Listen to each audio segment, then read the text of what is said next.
Hello everyone, I'm back and today I'm gonna review the Mockingjay Part 2. Well, first of all, let me start by saying that Hunger Games series is a great book and a marvelous movie, regardless of what my friend Mr. Robot may say. I love books, and I love it when books are made into good movies that stick to their source material. So, about Mockingjay Part 2. It's not only Jennifer Lawrence's beautiful blue eyes, or the annoying Boy Scout salute gesture, not even the action-packed scenes calling out, "Hey, look at all this money we have to spend." It's much more in the story that should catch our attention and help us think mistakes of our society made in the past and possibly mistakes that are to come in the future. Because even though time is linear, people tend to make the same mistakes over and over, and so does our history. So stop watching the 50th seasons of the Kardashians and start watching something that might actually make you doubt your own way of living. This movie is not like Catching Fire. I'm sure many people won't like it much because it's not a pleasant movie, it's not a movie you will necessarily have fun watching. And how could you? I mean, it talks about fighting for your freedom, war, and loss. You can't expect to get entertained when the main character is suffering from post-traumatic stress after she saw children and young people killing each other to survive. And then fighting to unite the districts against the capital. And on top of that, being taken advantage of by those who she considered her allies, like President Coin, who is in a way a game maker. Her game is perhaps the most dangerous of all, and it's called politics. For me, President Coin is a new Napoleon.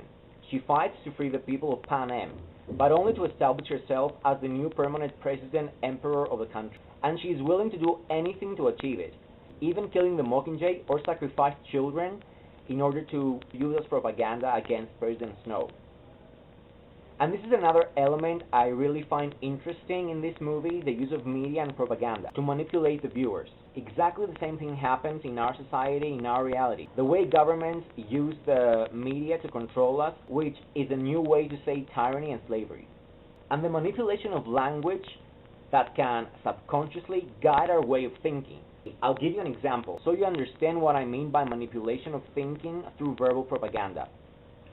The strikes are fair, but unnecessary. What do we keep from that sentence? The strikes may be fair, but however, they are unnecessary. Therefore, in other words, they should be stopped since, well, they're unnecessary. Now let's change the sentence a little bit. The strikes are unnecessary, but fair. Basically, we have the same meaning and the same words as the sentence before, but now the gravity of the whole meaning falls into the word fair. So what do we keep from this sentence?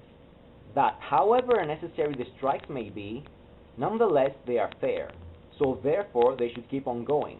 Examples like this one we receive daily through our beloved impartial media, that above all desire to make of us unwilling consuming lambs. But let's move on with the review. In Mockingjay Part 2, Katniss still suffers from PTS.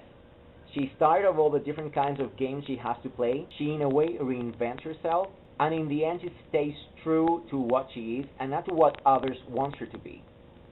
Would I recommend this movie? Definitely yes. It's a great movie, and I like it because it doesn't only try to impress us with a backload of explosions, shootings, and all bunch of distractions bad movies have to dazzle us with, but because in the end it won't be a flick I will forget in like a week or so, but it will stay with me in my mind for quite some time. So, in conclusion, I give Mockingjay Part 2 8 out of 10 stars. The movie is better seen if you have recently watched Mockingjay Part 1, because the first scene starts immediately after the last scene of the third movie. So if you don't remember many things, maybe it could be confusing. So, you want action scenes? You have it. You want explosions? You have it. You want decent performances? You have it. You want something more than a stupid movie? You have it. What are you waiting for? Thank you for watching. If you like this video, please subscribe, like, and share. Until next time.